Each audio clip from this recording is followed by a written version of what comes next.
네, 아이덴티티 플러그인에 대해서 알아보도록 하겠습니다. 볼트는 기본적으로 이런 인증에 대한 방식을 다 플러그인 형태로 제공을 합니다. 그래서 플러그인 형태의 인증 방법으로 여러 가지 인증을 제공하는 매개체들을 통합해서 사용 가능하고요. 각 인증 방식은 각각의 세트로 볼 수 있고, 동일한 인증 방식을 여러 개 생성하는 것도 가능합니다. 예를 들면 뭐 개발팀을 위한 유저 패스워드 방식, 운영팀을 위한 유저 패스워드 방식을 별도로 활성화할 수가 있습니다. 이렇게 여러 인증 방법을 조합해서 사용하는 게 가능하고요. 특히나 엔터프라이즈 환경에서는 멀티팩터 인증을 사용 가능하고, 볼트가 OTP 서버의 역할을 수행하기도 합니다. 이번에는 간단하게 저희가 가장 익숙한 유저 패스워드 방식을 먼저 한번 어떻게 활성화되는지 확인해 보도록 하겠습니다. 기존에 혹시 기억나시는 분이 있을지 모르겠지만 저희가 처음에 언실을 하기 위해서 이니셜라이즈를 했죠. 이니셜라이즈를 할 때 발생하는 그 루트 토큰을 사용해서 진행을 하도록 하겠습니다. 우선 왼쪽에 이제 루트 계정으로 접속을 해 보겠고요. 상단에 보시면 액세스라는 설정이 있고, 액세스에 보면 이제 오스 메소드라고 해서 어떤 식으로 인증을 받을 것인지에 대한 것들을 이제 추가할 수 있게 되어 있고요. 여기서 enable new 메소드를 선택하게 되면 이제 볼트에서 인증받을 수 있는 여러 가지 인증 방식들을 선택할 수가 있습니다. 일단 가장 저에게 익숙한 방식은 유저 패스워드 방식이 가장 익숙하겠죠. 그래서 유저 패스워드 방식을 하나 만들어 보도록 하겠습니다. 지금은 패스가 아주 디폴트로 유저 패스라고 정해져 있지만, 이 패스를 예를 들면 테스트 혹은 개발 혹은 오퍼레이션용 용으로 여러 가지 용도로 패스를 지정해서 생성할 수가 있겠습니다. 자, 일단 기본적으로 이제 유저 패스를 하나 생성을 하겠고요. 뭐 나머지 값들은 기본적으로 세팅을 하고 넘어가겠습니다. 이렇게 되면 이제 유저 패스워드라고 하는 이제 인증 메커니즘이 하나가 활성화됐다라고 보실 수 있겠고요. 여기에 저희가 새로운 사용자를 만들 수 있겠죠. 그래서 유저를 하나 생성하고 테스트, 테스트의 테스트로 간단하게 생성하겠습니다. 이렇게 생성을 하게 되면 테스트라는 유저가 생성이 됐죠. 어, 사실 볼트는 이런 모든 메커니즘을 다 디렉토리 베이스로 관리를 하기 때문에 앞에 보시면 테스트 앞에도 이런 폴더 모양의 아이콘이 달라붙어 있는 걸 확인할 수 있습니다. 결국 이것도 유저 패스워드 상의 테스트라고 하는 곳에 저장이 된다라는 의미로 보실 수 있겠습니다. 자, 그러면 오른쪽에 보이는 새로운 다른 UI 화면에서 유저 패스워드 방식으로 로그인을 한번 해보도록 하겠습니다. 테스트에 테스트로 만들었었고요. 네, 사인인을 하면 정상적으로 로그인이 된 걸 확인할 수 있죠. 하지만 이 사용자한테는 권한이 하나도 없기 때문에 실상 권한을 부여해야만 각각의 시크릿이나 혹은 특정 관리와 관련된 그런 패스들에 대한 읽기 혹은 쓰기 이런 것들이 가능해집니다. 앞서서 한번 잠깐 화면을 지나가긴 했지만, 현재 설정된 환경에서는 시크릿 환경에 키밸류 스토어가 하나 활성화되어 있습니다. 그래서 이런 키밸류 스토어에 대해서 이 유저가 확인하기 위해서는 이 대상 시크릿에 대한 접속 권한이 있어야겠죠. 이런 것을 폴리시라고 하는데, 나중에 좀 더 자세하게 다루겠지만, 이번에는 현재 설정되어 있는 폴리시를 이 테스트 유저한테 할당하는 방식을 취해 보도록 하겠습니다. 우선 폴리시에 가면 제가 키밸류 스토어에 대한 접근 폴리시를 하나 생성해 놨고요. 굉장히 간단하게 되어 있습니다. 결국은 이 kv-test라고 하는 키밸류 스토어의 하위의 모든 데이터를 어떻게 핸들링 할 것이냐. 그래서 핸들링 할 대상을 capability가 생성도 할 수 있고, 읽을 수도 있고, 업데이트도 할 수 있고, 이런 여러 가지 권한들을 할당한 정책이라고 보시면 됩니다. 이 정책을 결국은 이 테스트라는 사용자한테 할당을 해줘야겠죠. 그래서 아까 만들었던 이 유저 패스워드의 테스트라고 하는 사용자에 대해서 폴리시를 업데이트 하도록 하겠습니다. 뭐 CLI나 뭐 API를 다 가능하지만 대부분 뭐 run.hashicorp나 이런 쪽에서 대부분 이제 CLI나 API로 진행을 하기 때문에 그냥 간단하게 UI 형태로 보여드리도록 하겠습니다. 키밸류 테스트에 대한 폴리시를 추가하시고 세이브를 하게 되면, 오른쪽엔 이미 저희가 테스트로 로그인을 해놨죠. 네, 여기서 이제 다시 리프레시를 하게 되면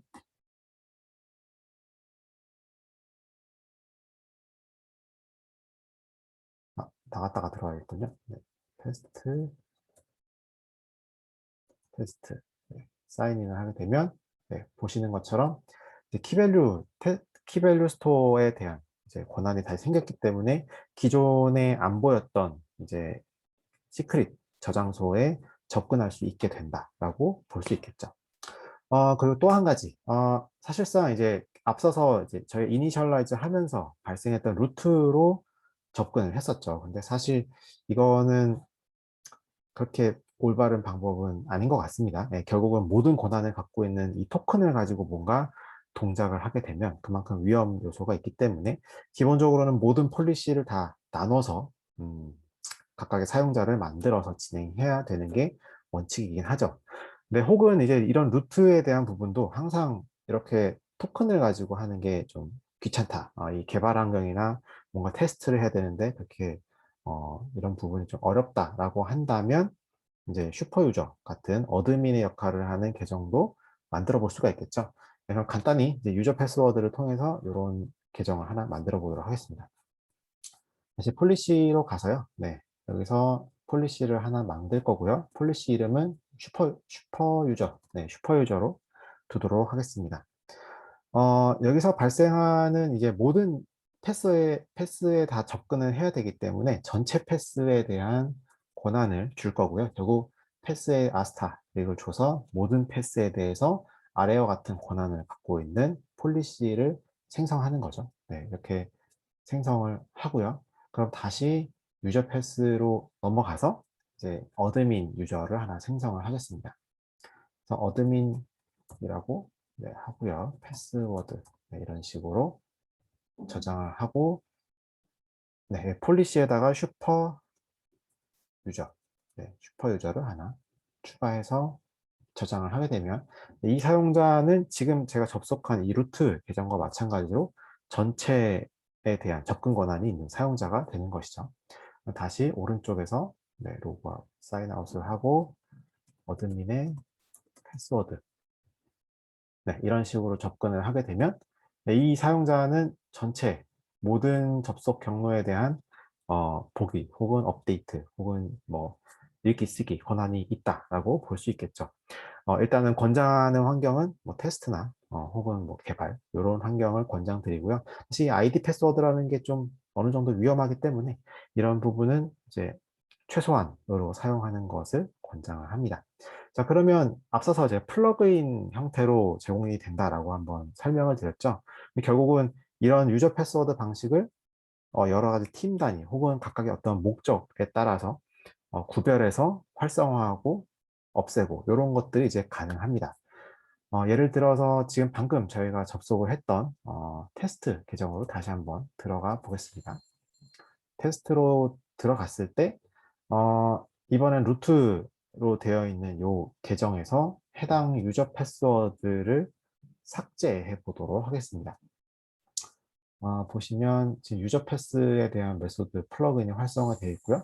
이 상태에서 디세이블을 하게 되면 자, 이 해당 계정은 사라졌겠죠. 그래서 기존에 이 접속에 대한 세션이 살아 있더라도 실제 접속을 하게 되면 이제 더 이상 해당 링크 혹은 여러 이런 정보에 접근할 수 없다라는 이런 메시지가 발생하게 됩니다. 그래서 이런 접속에 대한 인증이나 인가에 대한 거는 동적으로 발생하기 때문에 그때그때마다 이제 관리를 하게 되면 각 즉각적으로 뭔가 이 인증에 대한 부분이 반영이 된다라고 볼 수 있겠죠.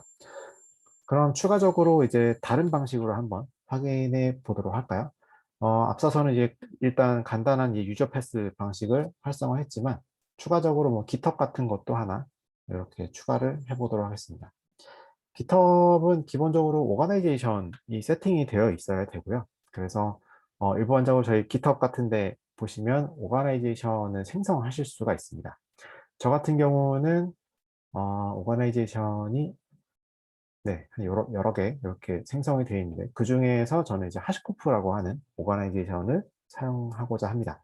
만약에 오거나이제이션이 없으신 분들은 이제 하나 만드셔야 되고요. 이게 왜 이런 오거나이제이션이 있어야 되냐라고 한다면 결국 이런 GitHub 내부에 있는 조직에 관련된 어떤 계정 인증을 반영하고자 함이 오거나이제이션의 의미라고 보실 수 있겠습니다.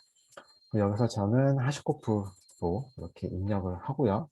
이 형태에서 세이브를 하면, 자, 그러면 이제 접근을 할 때 GitHub에서 발행하는 토큰을 가지고 접근을 할 수가 있게 됩니다. 토큰은 저희 세팅에 가시면 밑에 디벨로퍼 세팅즈라는 게 있고요. 디벨로퍼 세팅즈에서 퍼스널 액세스 토큰에 가면 이제 접근, 이 별도의 다른 애플리케이션 접근을 위한 이런 토큰을 만드실 수가 있고요. 자, 이 상태에서 제가 새로운 토큰을 하나 만들겠습니다. 볼트 테스트? 네, 볼트 테스트 이런 식으로 하나 만들고요. 권한은 한 가지가 필요한데 오거나이제이션에 대한 리드 권한이 하나 필요가 합니다. 결국 요걸 기반으로 저희가 인증을 하기 때문이고요. 이렇게 하나만 체크해서 토큰을 이미 있다고 하는군요. 네, 피처라고 네, 라고 하고 토큰을 하나 생성하면 이렇게 토큰이 생성이 됐죠. 네, 그럼 이 토큰을 가지고 다시 한번 로그인을 해보도록 하겠습니다. 네, 사인아웃하고 이번에는 GitHub 방식으로 GitHub이 제공한 토큰을 입력해서 사인인을 하면 다시 로그인이 된 거를 확인할 수 있죠. 이런 식으로 굉장히 여러 가지의 인증 방식들을 조합해서 사용하시는 것도 가능하고 나중에 좀 더 상세하게 설명드리겠지만 이제 폴리시 같은 것들을 각각의 계정 혹은 사용자별로 할당해서 접근할 수 있는 게 볼트의 인증 방식 체계라고 설명드릴 수 있을 것 같습니다. 네, 이상으로 마치겠습니다. 감사합니다.